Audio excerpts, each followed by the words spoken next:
was good. Welcome back. We don't react to mid players white jobs before they even join. Shoot, I ain't gonna be one of those. I'm gonna be straight stick with basketball. You feel me? I first in the joint. James Harden working at Walmart. LeBron delivering pizzas. Kevin Durant out That's for a commercial. here constructing things. I mean, he did it for fun. It turns Y'all out did it for fun. now NBA players are working normal jobs. Huh? You bum. 1990s. You bum. Now. And back in 2012, LeBron James took a huge risk. When he threw out his jersey, put on an apron. See, this all started with $1 million investment into Blaze Pizza, a restaurant that no one had ever heard of. And obviously, LeBron's about making money, not losing. Also, you invested. So, Whoa. LeBron invested in Blaze Pizza and it became popular. How come you never knew LeBron invested in Blaze Pizza? I thought he was doing it for a commercial. I didn't know he invested in it. Whoa. So every time I go to Blaze Pizza, I'm like, oh, you know who the owner of this Blaze Pizza is? This guy? I'm like, no. Who invested in it? Oh, this guy? I'm like, no. He plays in NBA. But, oh, that guy. Like, yeah, that guy, LeBron James. He's the owner. He's like, no. I'm like, yes, he is. He invested in it. Every time I go to Blaze Pizza, I'm going to say, you know who the owner is? I'm like, no. I'm like, who invested? I'm like, yeah, he's the owner. But I didn't know that. So everyone was in there like, oh, can I get this? Can I let LeBron just pizza? I'm like, yeah, I got you. So every time I go to Blaze Pizza, I'm myself saying it. he had to do, learn the business inside and out. Hello, how are you? I love your glasses. Thank They're you. so awesome. You look very familiar. Very. Yeah. You do too. I'm sorry. Familiar. First day on the job. Yeah, I'm learning. Yeah. I'm shadowing. What is that? It's not. I think he didn't invest in it. He did it for a commercial for Blaze Pizza to uprise Blaze Pizza. You know, people go to Blaze Pizza because they see LeBron James. I think he invested.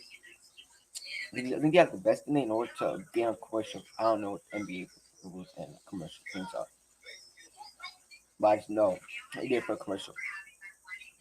Put it on YouTube and TV. On your chest. Is that And that's a real job. And like, there's no like skits, there's no nothing. That's actually real people. softball? No, it's basketball. Oh, that's basketball. Yeah. What's Basketball, man. I keep telling him he's gotta try basketball. No, I don't know that. Is that when the referee holds up the goalpost? That's football. That's football. Hold on. This They all do that. That was LeBron. man has a basketball shirt on. He doesn't know who LeBron is. Oh my god.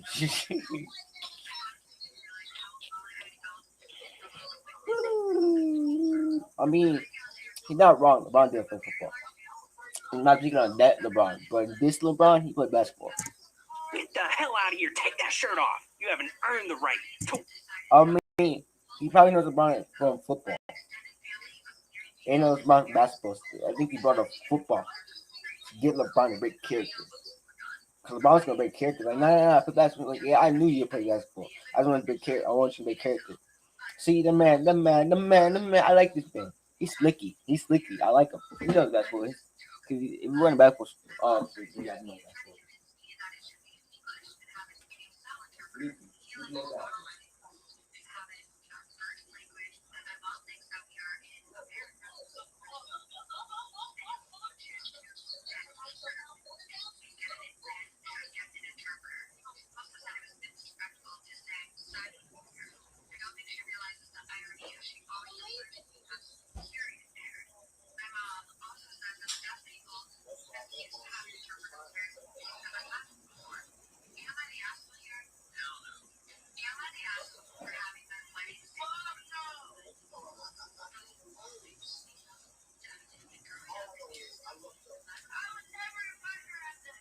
You gotta sit down. Every time I stand up, I gotta go pee.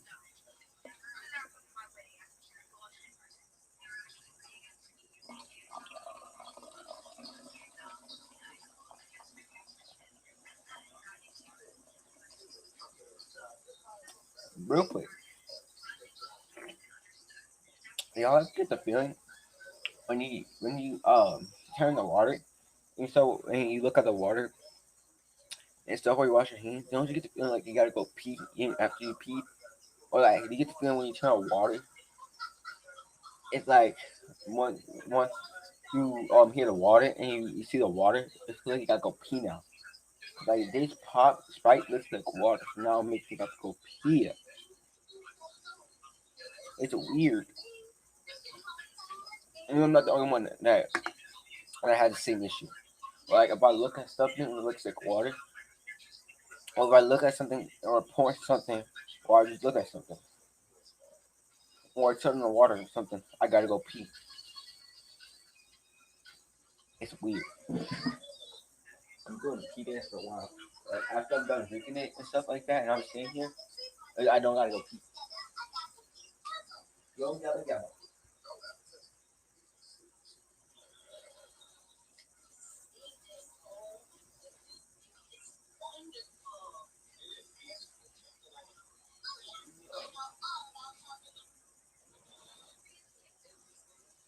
Door, yes, Laura. Open the door, yes, Laura.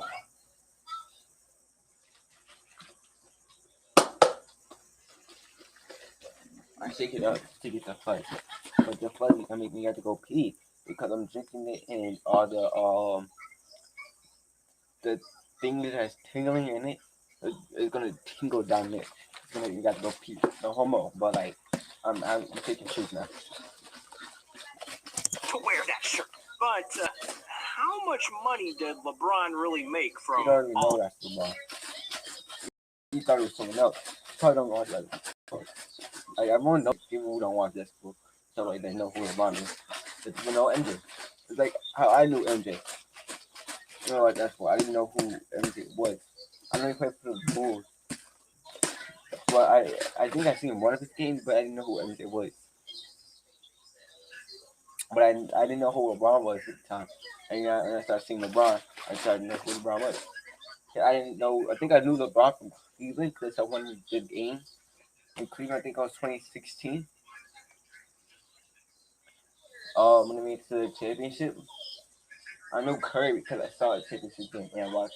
The only team I watched was Golden State when Katie was there. I think in 2017, 2017 with KD was still there with Klay Thompson and Curry, and then uh uh and Samolius and I think Kevin Looney was there at the time, or I think it was Marquise Chris.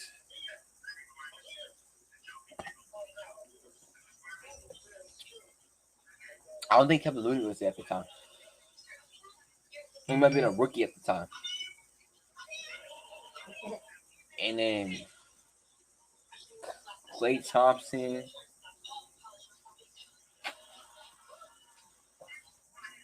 Draymond Green.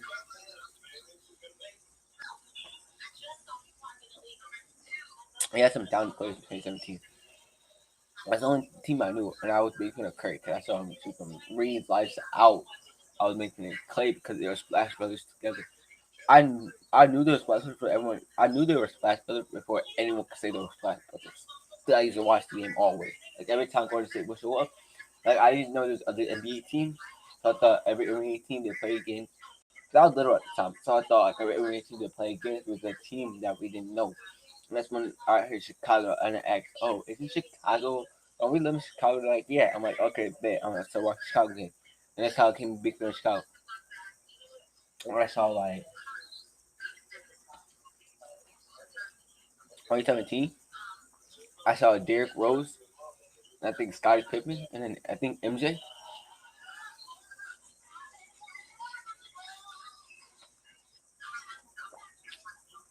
What was on the team in 2017 for the Bulls? I think Zach LaVine was around the time in 2017. But 2016, we drafted him from he was a rookie, and we drafted him in 2016.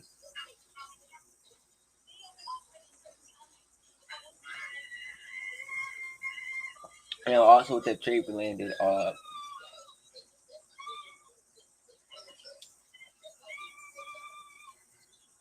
mean Kobe White.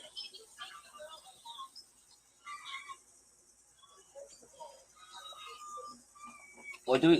If everyone from the Bulls, and well, in knowledge in basketball, tell me who did the Bulls draft in 2016?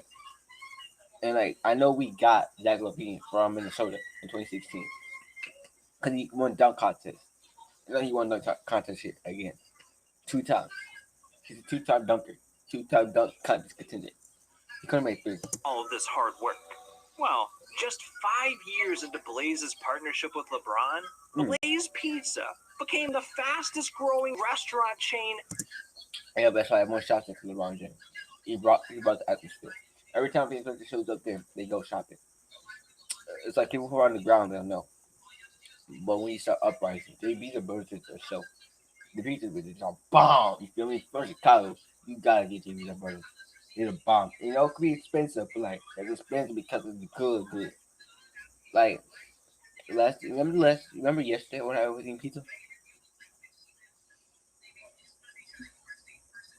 I mean, Friday. I don't know when it was. When I was eating pizza, that was Dave's burger.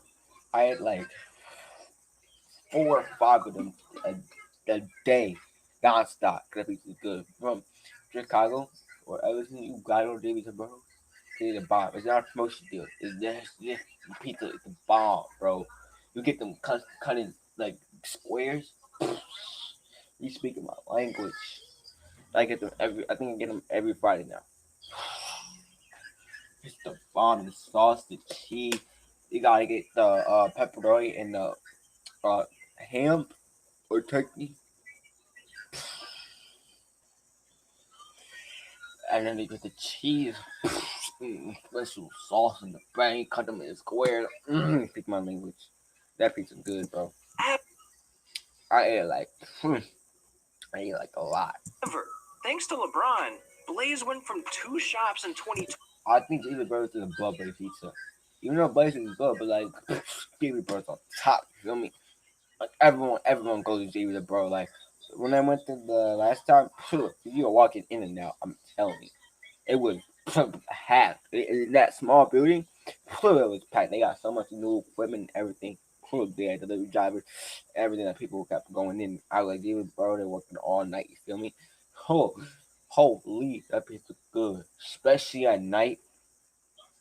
Especially at night, like in the evenings. We need to go in the morning. But it'll be a certain chef that cooks it. It'll be a bomb, you feel me? At night in the evening, the pizza will be bomb. 12. You feel me? If you're from Chicago, you gotta go with David Roberto. Set up David Roberto, and you gotta go to it. It's a Chicago, you gotta go to it. You ain't from it, you still gotta go to it. It's like Chicago's famous pizza, except Little Caesars and some other places. But David Roberto is top for pizza in Chicago. And everything. That's like the home of pizza land. David Roberto and Little Caesars. And this is from Little Caesars is from Detroit is from Little Caesars in Chicago. But David Burrows, you gotta go there. Like one top 10. If you go to Chicago or Edmonton and you're there for vacation, you gotta go to David Burrows. You gotta order it or you gotta they deliver it. You gotta deliver it. Come on. You gotta go there yourself and order it. I'm telling you, it's the bomb. You're from Chicago. I'm just not promotion to it. I'm saying this is if you come from vacation to Chicago, you gotta go to David Burrows. Top tier. When you come to Chicago, one thing you gotta do is go to David Burrows, or not. You're not your vacation is not well being here. You gotta go to David Burrows. To over It's not promotion to rise them up. It's good. 300 in 2020, and now They actually got a bunch of pizza here. It's at never mind. they're on pace to become a $1 billion company by the end of 2021. Jesus. Now that is great. That's how much LeBron used to make, but now he makes $1 billion. Better than them. Although some EA players don't get a normal job because they want to. They get one because they have to. Like Adrian Danley. He used to be a multi-millionaire, but now he's working the streets. How does that happen? Well, Adrian took the league by storm in 19. He went to the streets and playing the NBA at the same time. Something doesn't add up.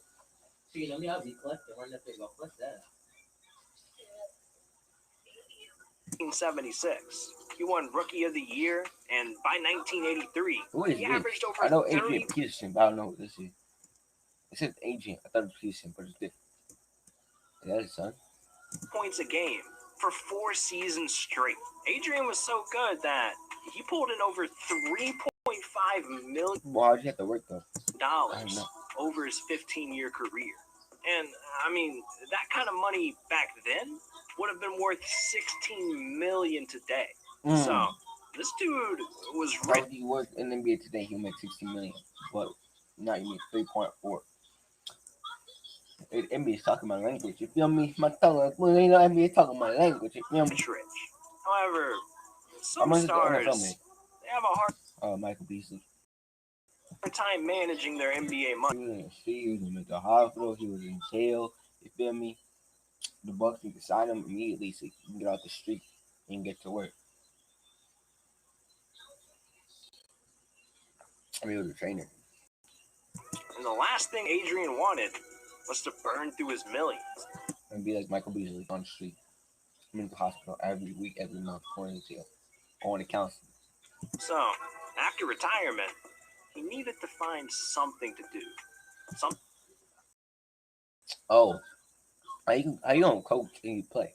How does that work? Do you even know any rules, regulations being coach? Something to keep himself busy. And that's when Adrian did the unthinkable. He hit the streets Oh, and got a job as a crossing guard. you gotta be a low tide to be a crossing guard. Oh, in the world say you can be a crossing guard. I can see you being a cop. He's going crossing guard, but not an actual crossing guard. What are you doing? Why you want to be a crossing guard? It's not beneath me. You know, I'm a regular guy. I just played basketball. You gotta I'm a Hall of Famer. Yeah. I'm a regular guy, and I like working. And more than once, those long, sweeping arms have been lifesavers. I definitely saved 2 kids' lives. Hold up. Someone needs to put this man in the crossing guard Hall of Fame now. Speaking of the Hall of Fame, it's about time the NBA adds Tim Duncan. Not only for what he did on the court, but his job after, too. See, Tim racked I know he worked at a car dealership and he fixed cars. up over $200 million during his 19 Hey, speaking my language, you feel me? seasons. NBA call me up. Spurs call me up. Make it 2 mil plus another 2 mil be 3 mil. Come on now. In the NBA. And one of the ways he loved spending those Miami millions Heat. Pick me up, please. I'm gonna make extra mil. was on That's small for it. custom cars, American Muscle, You designed that? Lambos, Whoa, we designed Lambos? even trucks. This dude bought it Wow. all. And after driving past the same car shop every Blackjack. That's his car dealers? day, Tim came up with his best idea yet. 5, 6, 7 years ago, whatever it may be, I kind of started having the idea that I wanted to do a shop or do something just after I was playing basketball, Like West Coast Custom. whatever it was, and it had to do with cars. And on my way to practice every day, I kind of saw this building here. My buddy calls me and says, "Hey, this building's available if you want to grab it." Oh. And I did, and kind of started the process that way. And I'm not got together and Probably figured out a now. name and how we wanted the place to look and what we wanted to go with. And You read next came West from Coast there. Custom. This was the Probably birth of Blackjack Speed Shop, Oh. where Tim lives out his new life passion, working on cars as a mechanic in his very own shop. And it turns out Tim was able to help Oh, that's your dream to fix cars. the Spurs more off of the court than he ever did on the court. Okay. He decided to help his entire team out at his new shop. He Okay. fully rebuilt LaMarcus Aldridge's 68 Chevy Chevelle and Wow. customized rides for Kawhi Leonard, Manu Ginobili. Huh? So you're saying Kawhi took his own 2 feet to Tim Duncan's garage. So every time the Kawhi needs his car fixed, he's going to Tim Duncan. You little sneaky little doggy. You cannot be betraying the Clippers like that. David Robinson, pretty much the rest of the Spurs team. I So mean, DeMar DeRozan had a chance to get into that garage. he even built a car for their RC Buford Wow. and went Oprah Winfrey on everyone. Both will be doing that. To be hilarious but funny at the same. It'd be hilarious and funny and annoying at the same time. Cause you giving away your own money. Little Yachty gets a car. See what she said? Little Yachty gets a car. MVP, Tim. Now, some NBA players just want to chase their passions, while others end up saving lives, like Darko Milicic. Coming into the league. What is wrong with you? I thought it was Jimmy Butler the whole time. Who the heck is this? It's irrelevant. Darko was number 2 overall pick. Darko? So he was never mind. He was nobody. That's why his name is called Darko. He's nobody. He was left in the dark. Nobody knew who he was. Imagine names coming up with that and imagine it. Imagine that. Supposed to be the next big thing in the NBA. No, he's irrelevant. In 2003, when the Detroit Pistons chose him over Carmelo and D Wade, Darko had big shoes to fill. But Detroit could have picked Carmelo or D Wade the whole time. Oh, that's about it. Trash this day. They missed special picks. Things didn't go too well. He couldn't deliver what was expected of him, and only averaged 6 points and 4 rebounds per game over the course of his 10-year career. So, at the age of just 27, Darko decided to quit the NBA. At first, retirement was nice, but it didn't take long for that to change. Without the NBA, Darko had a void in his life. You look like owner of the Dallas Mavericks. Thing to fulfill him. So he needed to find a job that he could truly be great at.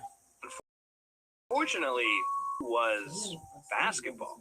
What the hell is he going to do with those skills? Well, that was a question he couldn't answer either. Until one day, on a flight back to his home in Serbia, he noticed something strange. All of his childhood friends had the exact same job. Fruit farming. So, what the heck do you think you were doing fruit farming? Decided to give it a shot. He spent his trip in Serbia tending the crops, giving this whole fruit farming thing a try. That's your dream job, buddy. And it turns out, he was amazing at it. This may seem unexpected, but the guy did make it to the NBA, so obviously he enjoyed physical labor. And fruit farming, in a weird way, brought him that same satisfaction. Oh, because he eats all day. Alright, that's your job. Get to it. NBA. The man loved it so much, he decided to spend $8 million of his NBA money on his own fruit farm. Wow. He could keep doing what he truly loves. Fast forward to 2021, and his worldwide fruit empire produces over 10. Even that food into the U.S. We can eat it. We don't. Not even 1,000 pounds of fruit per year. Man, is single-handedly ending world hunger. So next time you're eating an apple, thank Darko for it. Now, so he built the apple.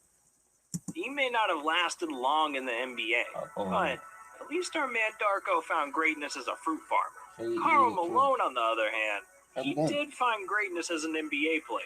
He's a 2-time MVP, 14-time All-Star, and second all-time in points scored. But he never enjoyed the NBA as much as the normal job that he got after. By the time Malone retired from basketball in 2004, he was ready to chase his true dream. I mean, the man spent almost 20 years working his ass off, and he wasn't done yet.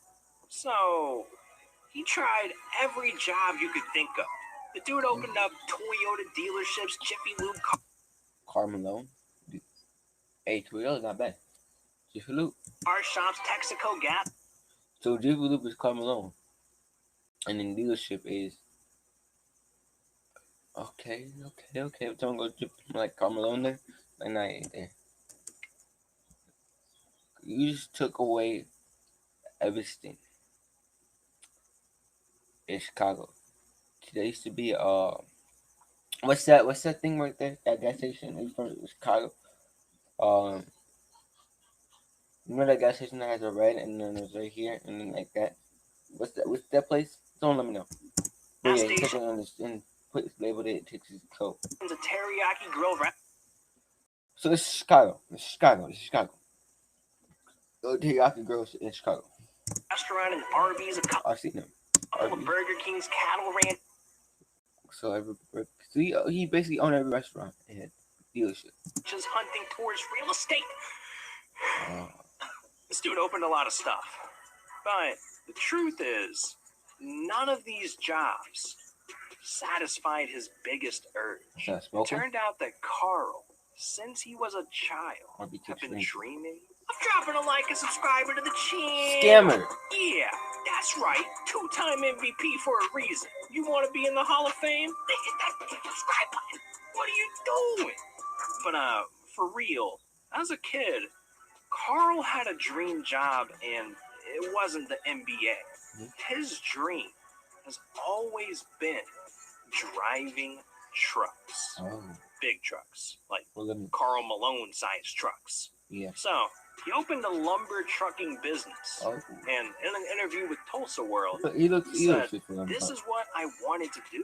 It's a big responsibility, but I love it. It's what I do. Just go out and..." A lot of people go to NBA and NFL to not only catch the dream, but catch other dreams they had. Because now they famous. Now they got the money to afford it. So they quit the NBA to work on the dream they always wanted to do. The NBA wasn't in the dream caliber, but they did it just to get the money so they can afford it, so they can get well known, so they can have people there. They're like, oh yeah, I'm gonna take you away because you're this guy, this guy, this guy. That's smart. I might do that. I wanna go to the NBA and I wanna go to the NFL route, but I can't because of stupid issue I have with my brain and something like that, and if I get hit, I might pass out. It's dumb. So I can't be a QB, which my dream to go to the NFL because I want the NFL. Now I gotta go the NBA route, which is boring. Even though I see Justin Fields doing it, epilepsy, and I have epilepsy, I see Justin Fields doing it, but I can't do it. That's just dumb. And I want to be a QB too. That's just dumb. I win a month. I win a whole year. This is dumb. This is dumb. Completely dumb. Now I gotta go to the NBA route and be a small forward. Be a professional truck You don't driver. want to be QB. Now, Carl's dream job may be weird, but it's nothing compared to how weird LaRue Martin's job is. What is this? This dude went from a #1 draft pick to working for minimum wage. How the hell did this happen? Well, LaRue was a legendary big man in college. At almost 7 feet tall, he averaged 18 points and 16 rebounds per game. So, in the 1972 NBA draft, Blazers chose LaRue. However, Portland would soon realize they made a huge mistake, because during LaRue's rookie season, the man only averaged 4 points and 4 rebounds per game. He was playing like trash. And over the next few seasons, he only showed up just to make it, so then he could just leave after and get the money he needed to afford something he really wanted. Smart. Get any better? Well, I mean, he started averaging 5 points a game, but shockingly, that extra point a game wasn't enough, and LaRue was out of the NBA within just 4 years. Now, I'm no genius, but 4 years in the NBA, I don't think that's enough bread to last a lifetime, especially with what the NBA was paying back. So 130, you gotta go get a job. Back in 1976. So, LaRue had to find another job before he ended up homeless. The hunt began, and applications were sent. And eventually, LaRue went from dunks to deliveries. Yeah, UPS? this man got a job as a UPS driver. Wow. And UPS had big expectations for LaRue, just like Portland did. But this time, he delivered. He worked his way up the ladder at UPS and even became an employment manager. And LaRue, he's not the only one working his way up management. See, Caron Butler was an NBA champion, a 2-time All-Star, but still somehow found himself pack working at a fast food restaurant. See, Caron made a lot of money as an NBA player, banking over $80 million during his time in the league. But you can't play basketball forever. So, Karan needed to find something else to do after the NBA. And after doing some thinking, he remembered his first job, flipping patties at a fast food joint. At the time, he learned a lot about the business. So, he took his basketball money and in 2010 became the owner of the same place he worked at, Burger King.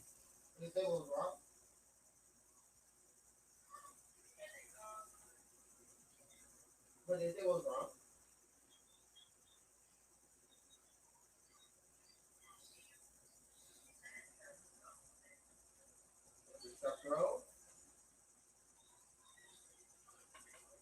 Oh, freak did you? Oh, I know that place. It's over there.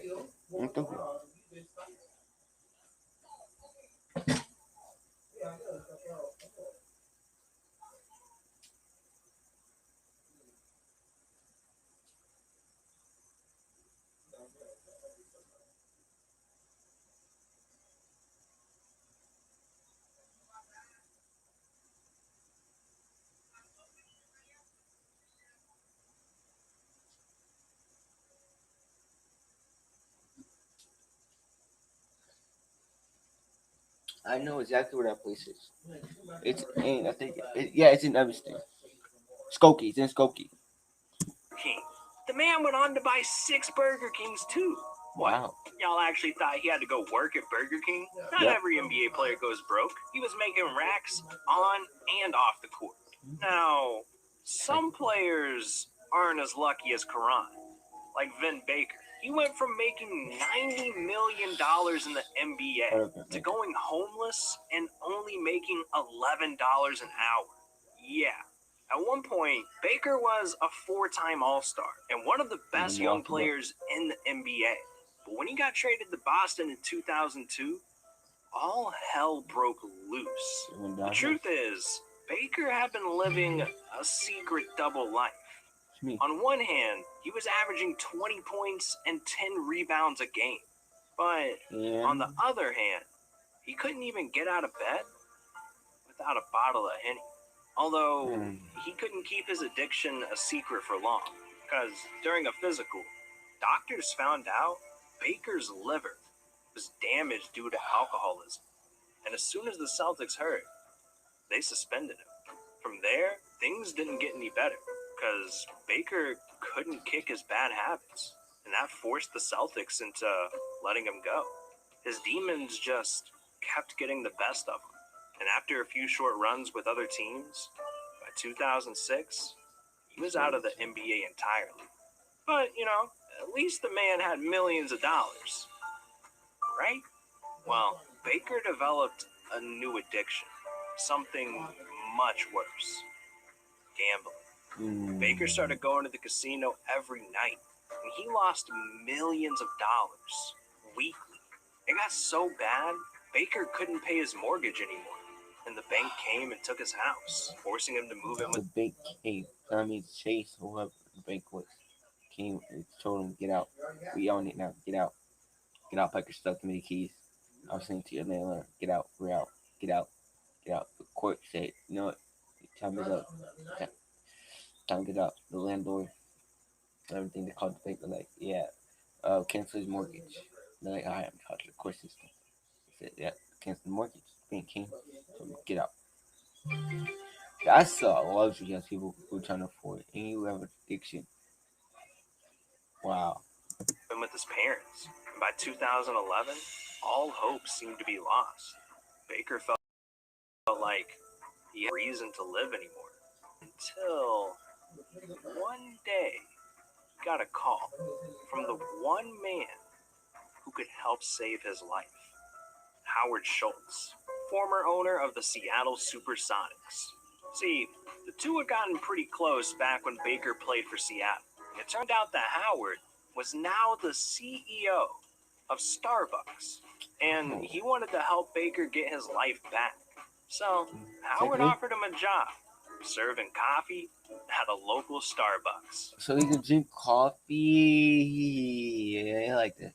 And Baker grabbed that green apron, threw his gear on, and at 6'11", became the largest man to ever serve a pumped spice latte. For Baker, this was much more than a job making $11 an hour. It was a second chance. And eventually, he even worked his way up into management. So, I'm glad everything worked out for Baker in the end. But this next player, he's working a job you won't believe. Okay. Like, I got the inside scoop on this one. This is a Rebound exclusive. I was walking through Walmart the other day, in aisle 11, grabbing a box of Cinnamon Toast Crunch, the best cereal, by the way, when I saw something I couldn't believe it. James Harden is working at Walmart. I was using a fake James Harden.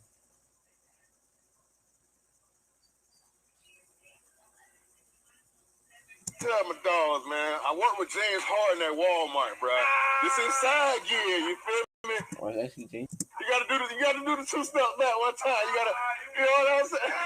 This is what you were doing when you ditched the Rockets? Stocking shelves? Ridiculous. Should be ashamed of yourself, James. Whatever, man. At least James Harden has a backup plan. Because some stuff in life, it just doesn't work out. Like, what the hell is going on with LaMelo's fro here? And Zion looks like a damn alien with a shaved head. Oh, you want to hear more about that? Well, click this video right here. These are NBA players with the worst hair. And trust me, man, you need to see this one. You're not funny.